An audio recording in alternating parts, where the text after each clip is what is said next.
Hello, everyone. My name is Jacob Motl, and I am beyond excited to finally be sharing details about Parable. What is Parable?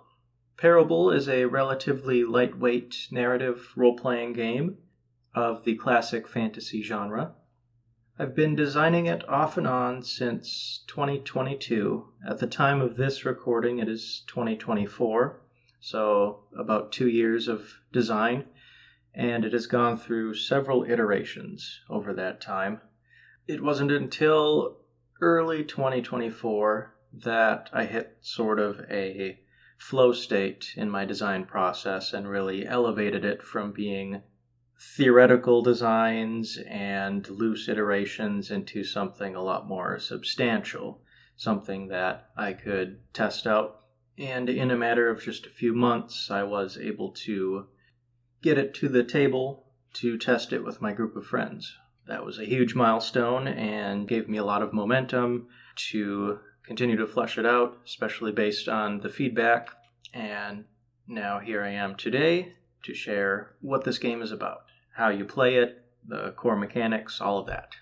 It's also worth mentioning, too, that throughout its iterations, it also wasn't until this year that I figured out why exactly I was designing Parable. And as I was designing it, I was also uncovering my reasons for designing Parable. I, along with my group of friends, have been playing Dungeons & Dragons 5th edition since about late 2017, early 2018. And it was around 2021 or so that I began looking into other game systems, Powered by the Apocalypse, Pathfinder, some old school Renaissance systems as well, purely out of curiosity for the most part. I wanted to see what other kinds of games are out there that suit different play styles, that are maybe part of different genres outside of fantasy. And in doing that, I actually found a handful of games that have become my favorites, and I own the physical copies. They're sitting on my shelf. And it was through this curiosity that I realized there are other games out there that pique my interest more than 5th edition Dungeons & Dragons. And I also realized that even though they might be my handful of favorite games, none of them were 100% interesting to me. There are bits and pieces of each system that I dislike or I shy away from, or I would have designed differently. And so that sort of became a basis for my design of Parable in 2024, and what helped to push it into a playtesting state. And I realized that the design goals that I was aiming to accomplish with Parable was to make a lightweight rule system, something that is streamlined and is not overwhelming for those who are new to role-playing games, as well as not overwhelming to those who might get bogged down by hefty amounts of rules. I am one of those individuals. At the same time, I wanted to make Parable fun and engaging for existing players who are maybe seasoned veterans of role-playing games. So right away there was some sort of a balancing act that I had to accomplish with Parable, making it simple but engaging for new and veteran players alike. Another goal that I was aiming to achieve, I wanted to design Parable in a way that feels familiar at a glance to those who are familiar with Dungeons & Dragons, enough so that it would be inviting to them. At the same time, I wanted Parable to feel fresh upon entry into the system. And that meant looking at a variety of different systems to find that sweet spot, because I want Parable to be designed in a way that I'm excited to play it every time. But in order to achieve that goal, I needed to keep those handful of other systems as a design basis, to keep in mind what I love about each, what I maybe don't enjoy as much of each, and then distill all of that design work and all of those different systems into a basis for Parable, essentially. Not to say that Parable is a copy of all of those, but there are certainly fingerprints from each of those games and a variety of other inspirations. All of that has fingerprints and DNA within Parable. Some of the inspirational systems that I used include, of course, Dungeons & Dragons 5th edition, also Pathfinder 1st and 2nd edition, Dungeon World, and the Powered by the Apocalypse different systems that exist, some of the old school Renaissance games, Dungeon Crawl classics, and basic fantasy, just to name a handful or so. So with that preamble out of the way, let's dive into what constitutes the Parable system. As with pretty much any other role-playing game, players will make a character and play out certain scenarios and events and quests and adventures, so on and so forth. In order to play Parable, each player will need to make their own character. A character is a set of options that will be chosen upon character creation, such as race and racial traits, a set of skills, the attribute modifiers, and an assortment of other options. And as you play the game, there will be opportunities to add additional options to your character, more skills, more feats, different languages, new items, etc., etc. When you create a new character, the first thing that you will choose typically will be their race. So it could be dwarf, it could be elf, it could be human, it could be halfling or orc. The race that you choose will give you your list of base attribute modifiers, which will be altered later on in the character creation process, as well as your character's size, such as small, medium, or large, a rough idea of how old each race lives to be, a list of languages that your character knows, and a list of 6 racial traits, of which you will choose 2. Next is the character's origin, which describes their vocation or occupation or lifestyle prior to setting out on their adventure. A few examples are the aristocrat, the entertainer, the farmer, or the prisoner. After selecting your race and your origin, the third step of creating your character is to assign the attribute points. There are 3 ways to do so. There is the standard array, there is the point buy, and there is random rolling. In Parable, your character will have a total of 5 primary attributes, which are might, agility, focus, knowledge, and charisma, as well as 3 secondary attributes, which are derived from the primary attributes. And those secondary attributes are melee, which is the total between might and agility. This is your prowess with melee weapons and melee combat. There is the missile attribute, which is the total between agility and focus. And this is your character's ability with missile weapons, such as bows or throwing a dagger. And finally, there is the casting attribute, which is the total between your focus and whatever spellcasting attribute your character has, if they have the spellcasting feat.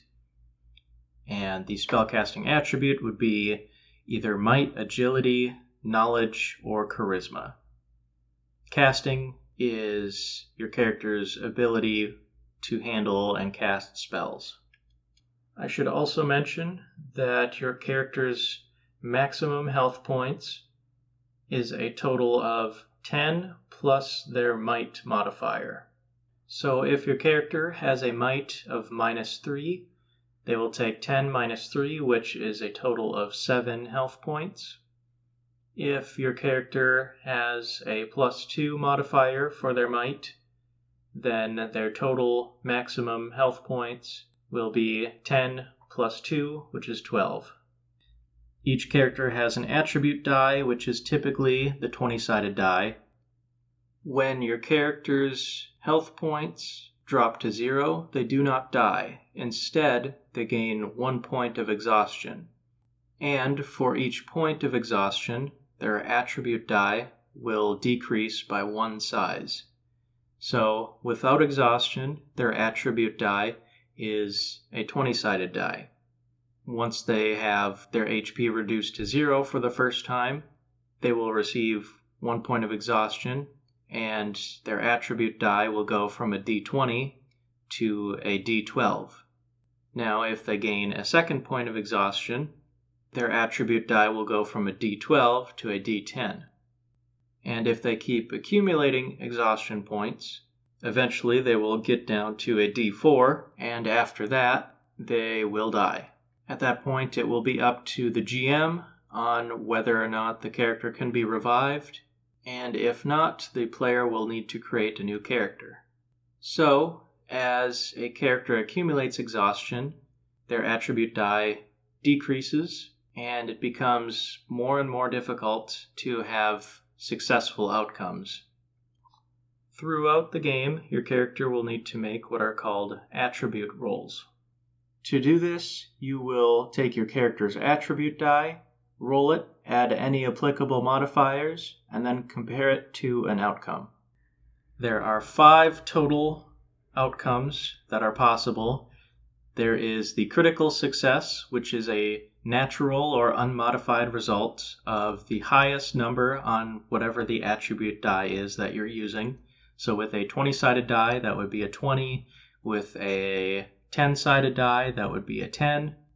A critical success means your character's attempted action is done so without flaw. There are no complications whatsoever. If you are trying to run across uneven ground, then your character does so without stumbling. They might even make it at a quicker pace than normal. If your character is swinging a sword to hit an enemy, they do so and cause additional damage. If your character is casting a spell and gets a critical success, the result of the spell is more effective. If you're casting a fireball, for instance, the fireball explodes and maybe envelops a larger area or does more damage. The next outcome is a success, which is a modified result of 16 or higher. Whatever the character is attempting to do happens with little to no trouble. After that is the partial success, which is a modified result between 10 and 15. The character's attempted action, whatever they're trying to do, is moderately successful, but some sort of complication occurs. And in all of these outcomes, the GM always describes what happens based on the narrative context of the situation. The fourth outcome is a setback, which is a modified result of 9 or less. And in this instance, whatever the character is attempting to do is unsuccessful. A complication occurs, and the GM, again, will describe what happens. With a setback, the character gains 1 experience point. Finally, there is the critical setback, which is a natural or unmodified result of a 1, and the character's attempted action, whatever it is unsuccessful, and a major complication occurs. With a critical setback, your character will gain 2 experience points. So, for example, let's say this archer is trying to jump across this chasm. The GM calls for her to make an agility roll. Let's say she rolls a natural 20 for a critical success.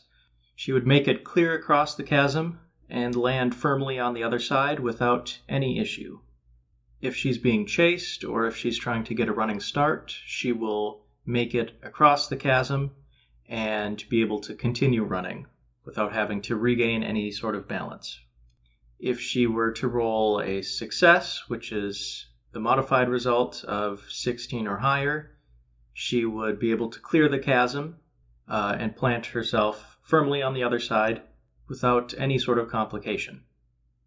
If her modified roll result is a 10 to 15, she would make it to the other side, but she might stumble in doing so. She might fall to the ground because her foot catches the ledge. Again, it would be up to the GM to determine what exactly happens. If her modified roll result for agility is 9 or less, she would have a setback. And this might mean that she makes it across the chasm, but she doesn't land on the ledge. She might instead be hanging from the ledge and have to climb up, possibly with another attribute roll. In this case, she would also gain 1 experience point.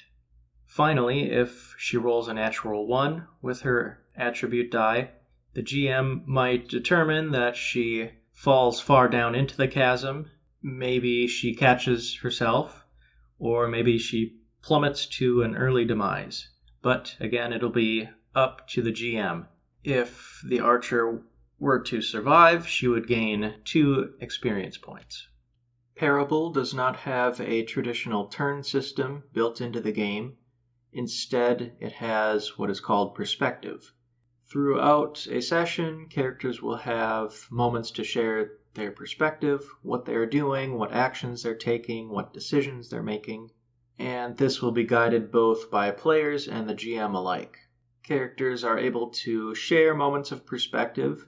Maybe 3 of them are participating in swinging the sword and casting spells, while 2 others are off on the sidelines doing something else, maybe sneaking around, maybe waiting for their chance to strike, and maybe after a few exchanges of hits or a couple attempted spells that are cast, the GM might switch the perspective from those directly in combat over to those who are sneaking on the sidelines.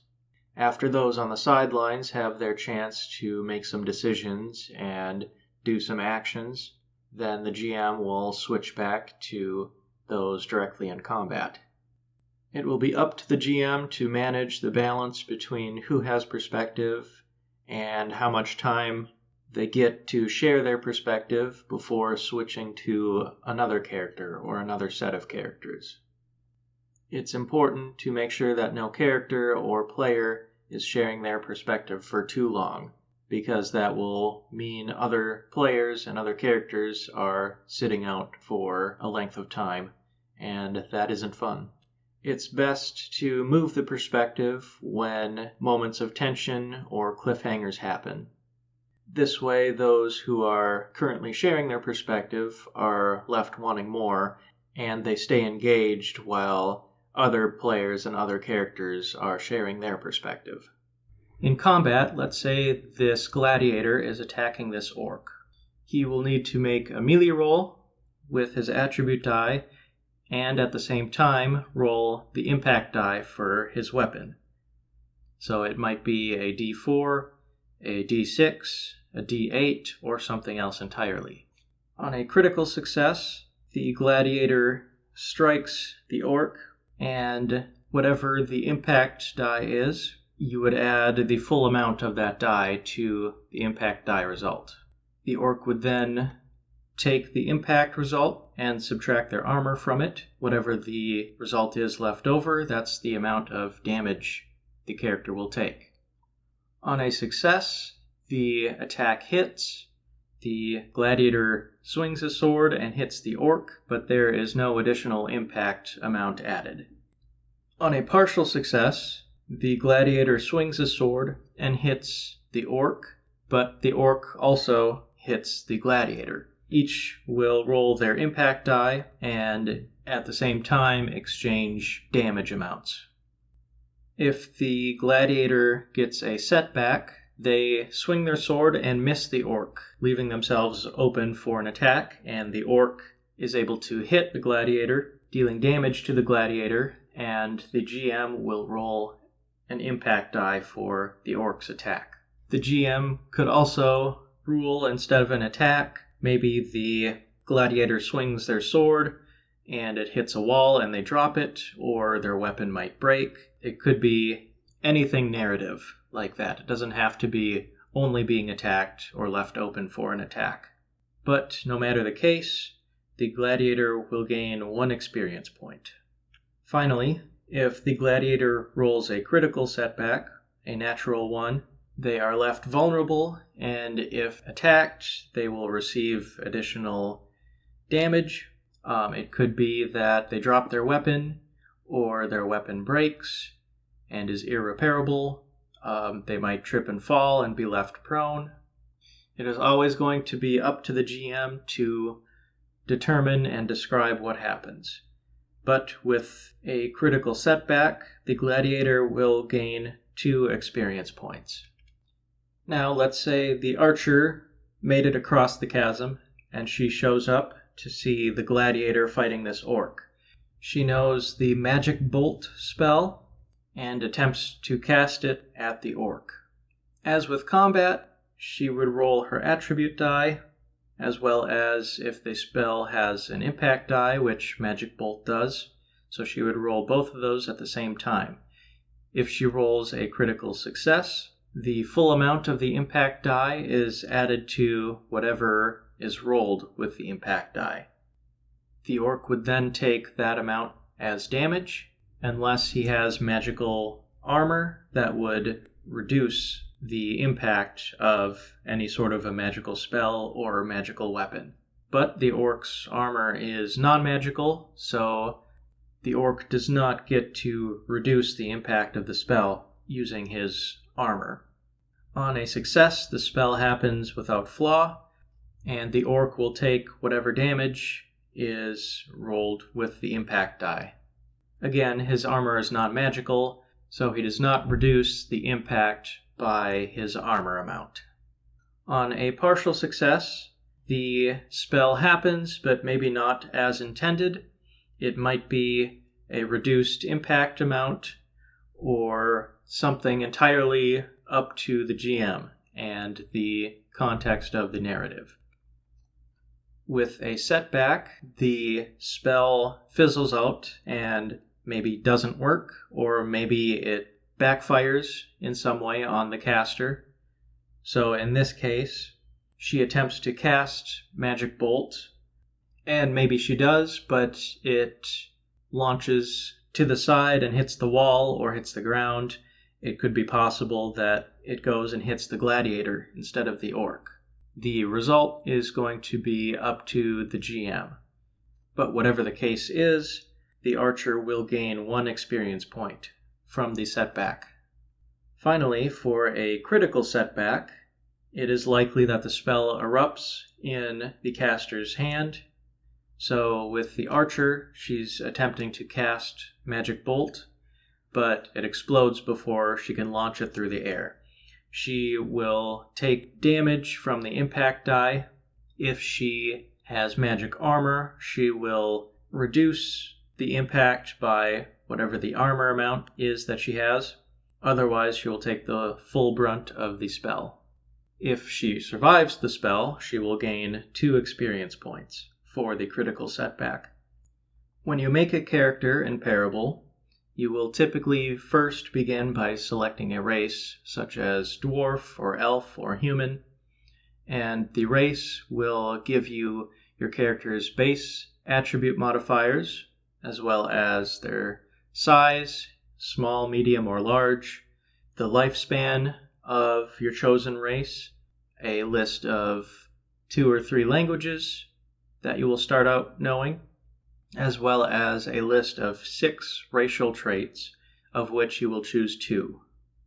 For example, if I create a dwarf character, and maybe I think he lived most of his life underground, I could give him Dark Sense and Dark Sight, which offer buffs when you are in dark environments, Or if I don't want to go the traditional, stereotypical dwarf route of living underground, maybe the dwarf was a formidable warrior or a guard or something in that vein. And I could give the dwarf dwarven stamina and natural toughness, which both bolster his HP and his ability to fight in combat. So by having to choose 2 out of the 6 racial traits, it both reduces the amount of bookkeeping that the player needs to do for their character, as well as offers a lot of character variety. So, for instance, if you have a group of 4 players and they all want to play dwarves, then they could each create a unique character with a unique set of 2 racial traits. You will then select your character's origin, which is their vocation or their lifestyle, before setting out on their adventure.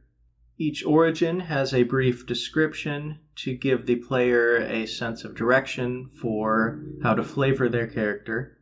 Your origin will give you a list of skills, of which you will choose 3. Each character, upon creation, will know at least 3 skills. There are a total of 26 skills, and each character can know up to 10 skills. Your origin will give you your character's starting wealth, which is a number plus an amount of dice to roll, and added all together will be your starting amount of gold, as well as a brief list of equipment that your character has on them.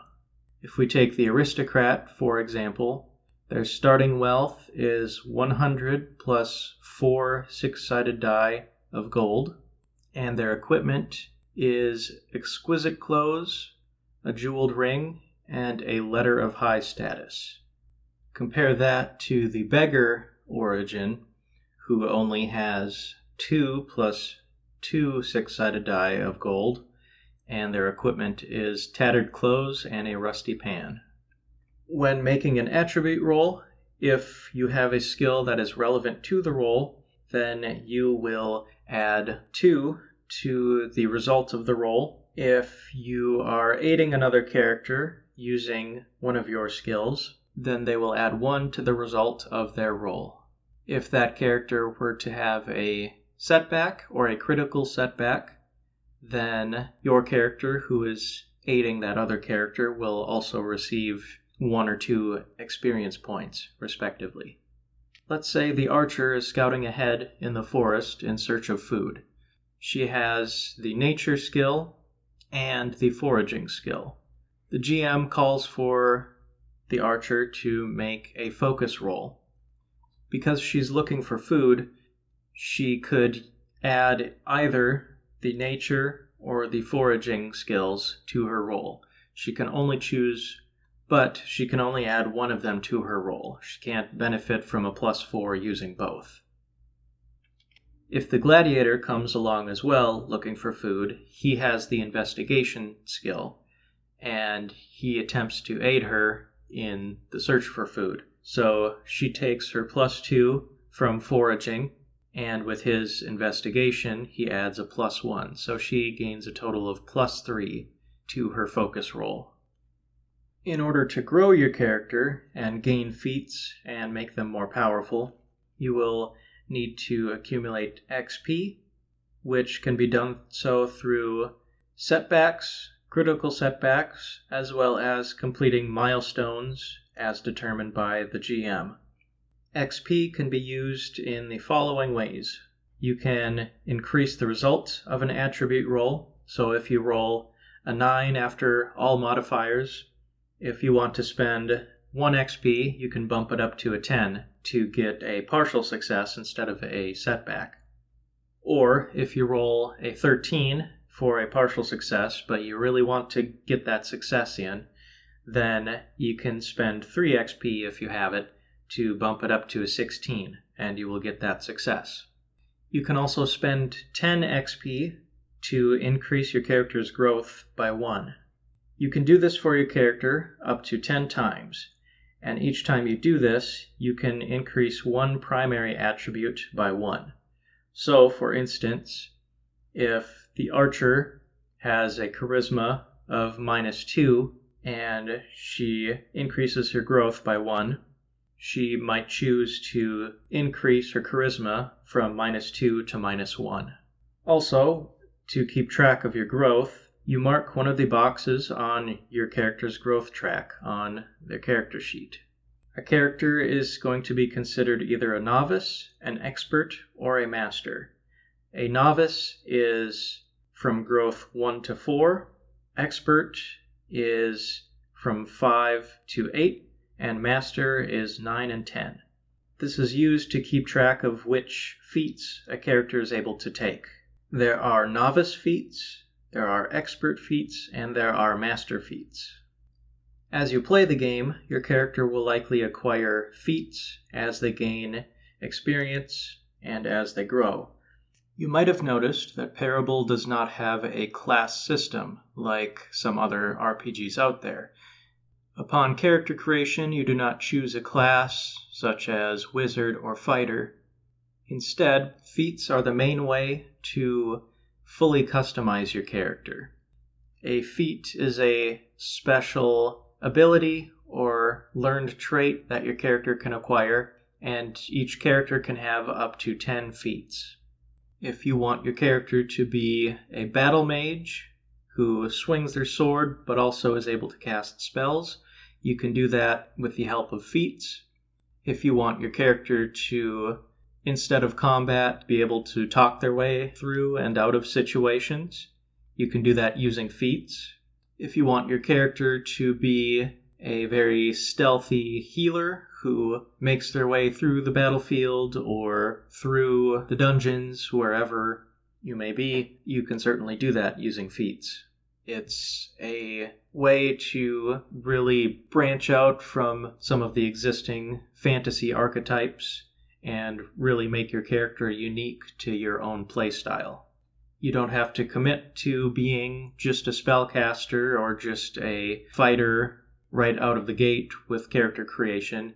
You can be partway through growing your character and decide one session, I want to start learning magic. I want my character to start using their swords or using their warhammer, or maybe I want them to start learning to talk their way out of situations instead of swinging the sword all the time. And you can certainly do that. Parable separates its feats into one of 6 archetypes.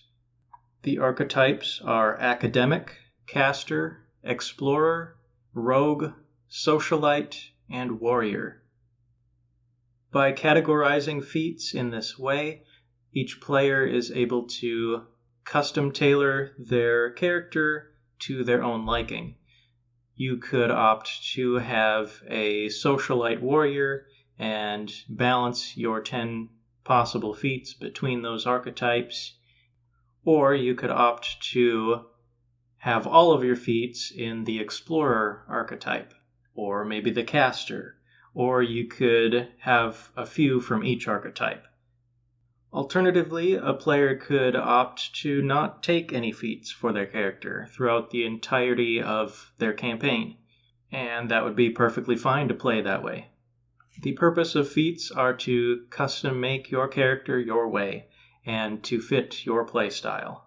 Your character can take a new feat by spending 10 XP, but the feats that they are able to take are limited primarily by their growth track.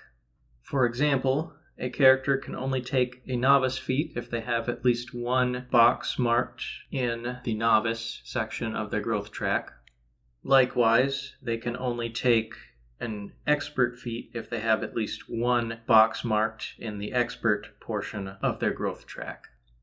Each feat also has 1 or more prerequisites that must be met in order to take the feat, aside from the novice, expert, or master restraint.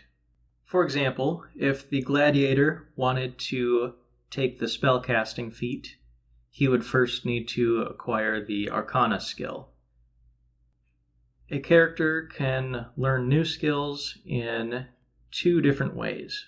First, they can either find a teacher, trainer, or instructor during their downtime and spend time training with that instructor. If the gladiator wants to learn spellcasting and does not have the Arcana skill, then they might seek out a mage or a wizard or a witch, someone who knows something meaningful about magic, and he might spend some time during his downtime training with that character.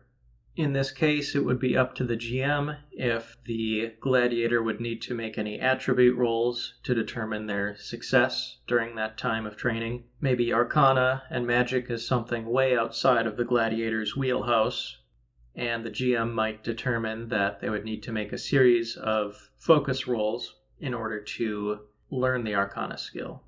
The second way is to acquire a new skill through repeated actions and attempts per the GM's discretion. So, for example, if the gladiator is always searching for new spell scrolls or information about magic within the world, then the GM might determine, oh, you've done this enough that you now have the Arcana skill, and now you can access the spellcasting feat. The magic system in Parable is one of my favorite parts of the game. There are no spell slots or mana points or other mechanics that limit the amount of spells you can cast within a given time within the game. As long as your character has the spellcasting feat, they are able to learn and cast magic freely. They can cast as many spells as they want, as often as they want, but with the caveat of keeping in mind the outcomes. This is how magic in Parable can be incredibly hazardous. Let's say the archer was attempting to cast Magic Bolt just as earlier, and she could have a success and it goes just fine. But she could also have a setback or a critical setback in which she wounds the gladiator or herself, but then keeping in mind other types of spells as well. Something more deadly like Fireball could go off incredibly well or incredibly deadly. Same with if you have a healing spell. You could be trying to heal your ally and maybe you heal double the amount of damage, or maybe you accidentally roll a setback and now you've caused more damage and you've inflicted more pain upon your allies. All spells within the Parable rulebook are governed by a single attribute, which is either might, agility, knowledge, or charisma. When a character takes the spellcasting feat and they are either assigned or have to choose one of those 4 attributes, they can only take spells and learn spells of that attribute. Now, there is also a feat that allows a character to bypass that limitation through specializing in one of the 8 arcane traditions or one of the various effects that are associated with a spell. The 8 arcane traditions are alteration, conjuration, enchantment, evocation, illusion, mysticism, necromancy, and abyssal. There are also a variety of effects such as bludgeoning, fire, healing, and psychic, just to name a few.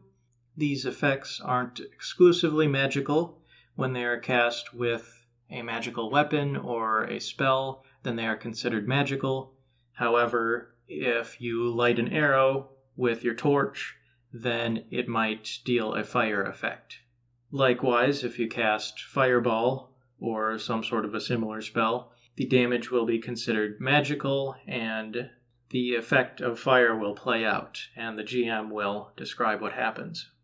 Characters with the spellcasting feat may cast their spells as rituals instead, and to do this, it requires 10 minutes in the game world of uninterrupted concentration while the spellcaster prepares the spell that they're attempting to cast. Once that time is completed, the spell is cast automatically as a successful outcome.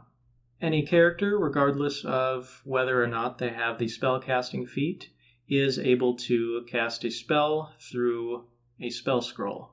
To do this, a character makes a focus roll and then consults the outcome, and the GM will describe what happens.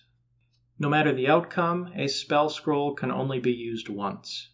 Now, just like warriors need to purchase or loot or find better weapons, spellcasters need to do the same for spells. Because Parable doesn't have a traditional leveling system where you would be granted new spells upon leveling up, spellcasters need to seek out new spells that they want to learn, either by purchasing them or finding them in a forgotten tomb or finding them in an old book in the back of a library, maybe from a renowned wizard. Alternatively, a character with the spellcasting feat can create their own spells from the spells that they do know. To do this, first the player works with their GM to figure out what kind of spell the player wants to create. The GM will then decide how many days of downtime in the game that it will take to create the effects of this spell. Typically, it will take a minimum of 3 days of successful, dedicated practice during downtime to create a spell. After each day of practice during downtime, the player who is trying to create the spell will make a focus roll. If the outcome of the roll is a partial success or a success, then the player can mark 1 successful day of practice. If the outcome is a critical success, then they can mark 2 successful days. However, if they roll a setback or a critical setback, they aren't able to mark any successful days of practice. But they will still receive either 1 or 2 experience points from that roll. The total number of successful days of practice needed to create the spell is going to be determined primarily by whether or not the new spell has an impact die associated with it. So a spell that does not have an impact die will take a minimum of 3 days. You need 3 successful days, so if you don't have a success, it could take longer. But if the spell does have an impact die, the number of successful days needed to create the spell is going to equal whatever size the die is that you want associated with the spell. So, for instance, if the archer is trying to craft a spell that is going to have a d6 impact die with it, then she'll need a total of 6 successful days of practice during downtime to fully create the spell and start using it. If she instead wants the spell to have a d10 impact die, then it will take 10 successful days of practice to create the spell. Characters can only create spells that are based on the spells that they currently know. So if, for instance, the archer knows Magic Bolt and Fireball, but doesn't know any sort of water-based spells, she can't currently create a water ball spell. She would first need to go out and find an existing spell that is based on water or has a water effect, and then once she learns it, she would be able to create a water ball spell. As with the rest of the system, the rules for the Game Master are also designed to be simple, fluid, and easy to pick up. There are 3 different modes in which to run the game, the first being exploration. This will be the largest section, typically, of any session. It is when the players and their characters are exploring, adventuring, traveling, interacting with the game world. The second is a very fluid mode, which is the encounter. And this could be anywhere from 30 seconds of playtime, a quick in and out, or it could last maybe 10 minutes, depending on the size and scope of the encounter. This might be a battle, or it could be some tense, dramatic negotiation that's taking place between the players and the world around them. And it is important to think of an encounter as a fluid moment. It might be some sort of a back and forth conversation of decisions and reactions between characters. Finally, there is downtime, and this is when the players and their characters are settled in a safe environment, such as a village or a city, and it is during this time that the player's characters can recover their health and their exhaustion. They can possibly train for new skills or craft new spells if they wish, if they're able to. And during this downtime, the time in-game happens at a quicker pace. It is up to the GM to determine when players and their characters are exploring versus when an encounter happens versus when or how long a period of downtime occurs. To help the GM keep track of character goals, active quests, and/or world events, there is a system in Parable called strands. A strand is a single goal that may or may not be active or known to the characters. It could be as simple as find the entrance to the cave, or it could be something big and complex like take down the lich. When players accomplish a strand, the GM should award experience points to each character involved with the strand, with the amount being equal to the significance of the strand. So if the strand is to find the cave entrance, maybe the GM would award 1 experience point, depending on how complicated it was to find the cave entrance. Compared to if the strand is taking down the lich and the characters accomplish that, that could maybe be 5 or 6 experience points, maybe more, maybe less, depending on how the characters went about it. If a quest, a goal, or an event consists of multiple strands, then that is called a thread. In other words, it is a series of smaller goals which typically add up to achieving a larger goal. We can combine the strand examples of finding the cave entrance and defeating the lich. Those could be interconnected. Maybe the lich is inside of the cave, and the characters need to find the cave entrance, and then find the lich, and then defeat the lich. So you have 3 strands right there, and that would all create a single thread. In using strands and threads, the GM is also able to organically keep track of events as they happen or as they might happen, and use them in a way to create a cause and effect relationship between events as players choose to interact with them or maybe not. For example, if the players and their characters find the cave entrance but decide not to go in, then maybe they'll never find the lich. And the GM could create a new strand or a new series of strands, a thread, in which the lich might complete some sort of a dark ritual, and now there is a bunch of undead that are attacking the local town. So now the players need to deal with that. And by keeping track of threads, the GM is able to create a more realistic, more living and lived-in world for the players to experience. Character blocks in Parable are also designed to be rather simplified. It has the name of the character, maybe a guard, maybe a basilisk, as well as its size, the type of creature it is, whether it travels alone or in groups, and a few characteristics. The character block also has the weapon types. Maybe it's using its claws, maybe it's fangs, maybe it's a sword, as well as the character's HP amount, their armor, if they have any, and if the character is able to cast spells, there are spells listed for the character as well.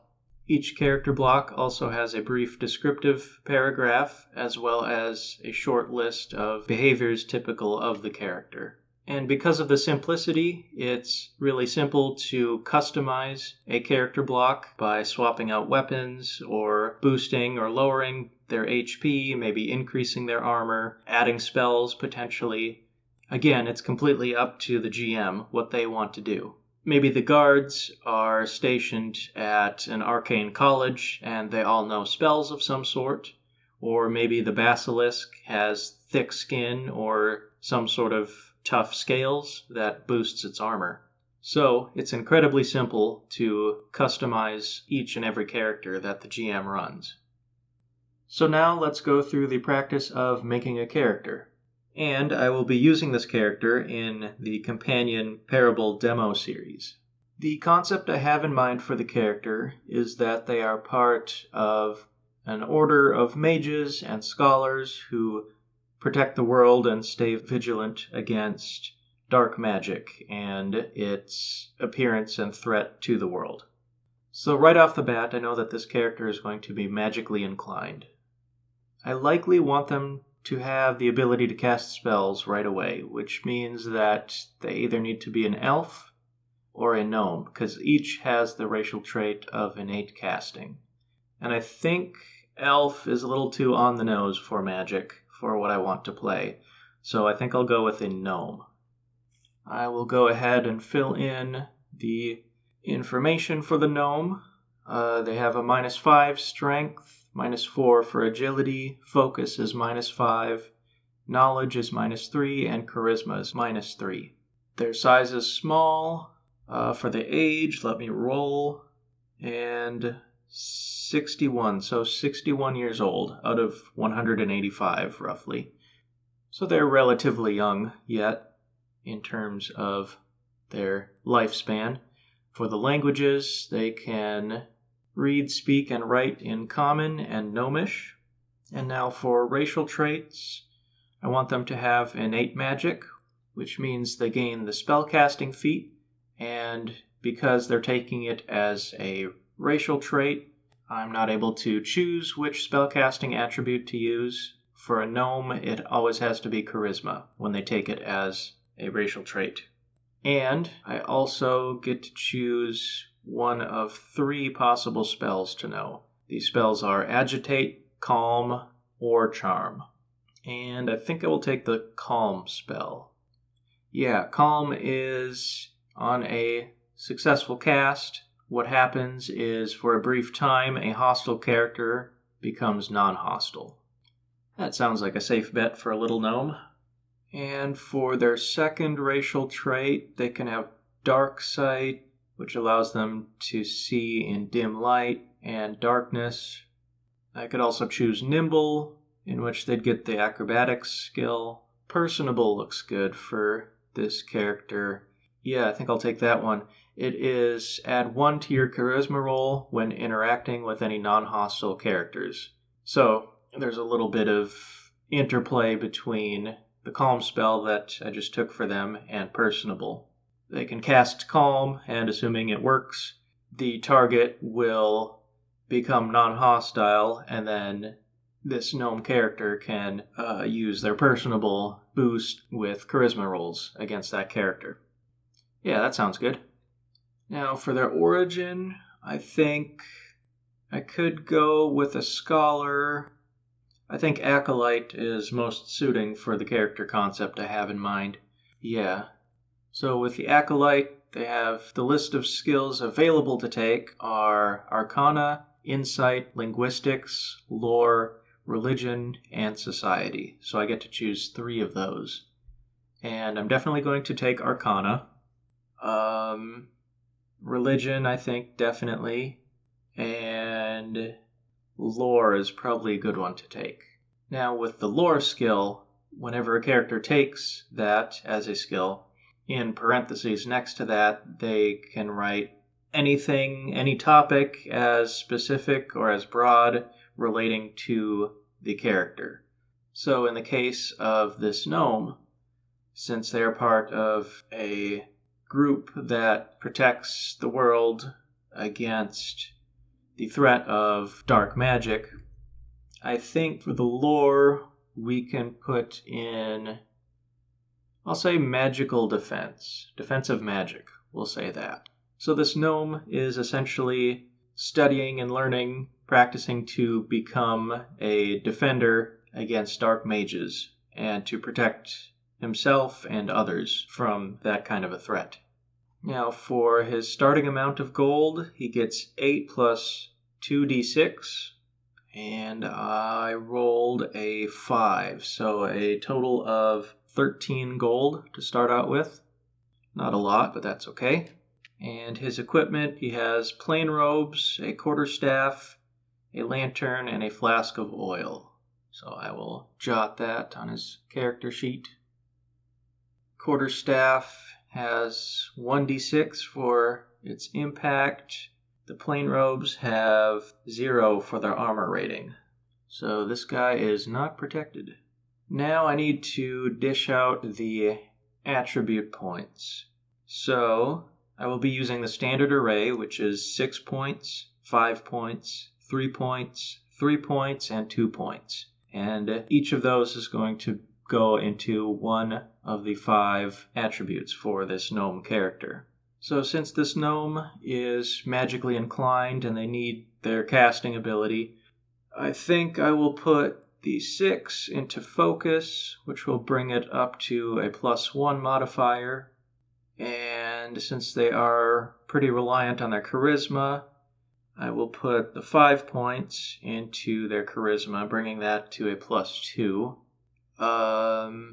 And then I think I'll put each of the 3s into agility, which is going to bring it to a -1, and knowledge, which will bring it up to a 0, which leaves the 2 for might, which brings that up to a -3.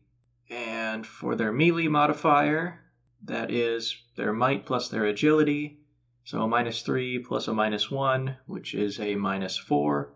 Their missile attribute is agility plus focus, so -1 plus a +1 is 0. And their casting is going to be focus plus their spellcasting attribute, which is charisma. So a 1 plus a 2 makes their casting modifier a +3. So they have that going for them.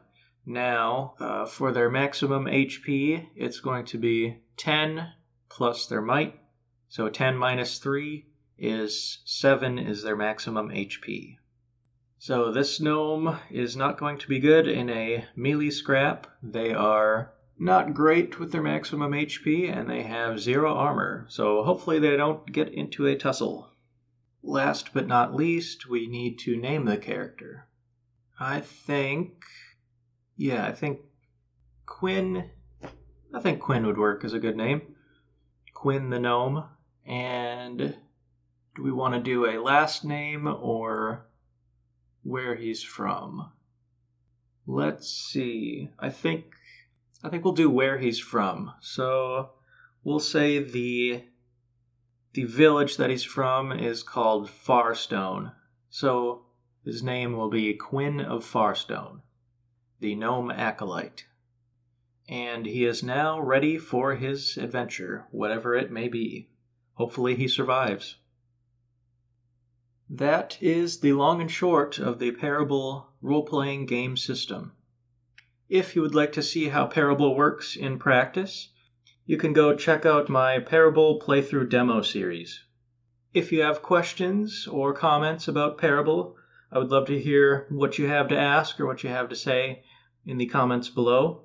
Otherwise, you can email me at the address listed in the description of this video. Thank you for watching.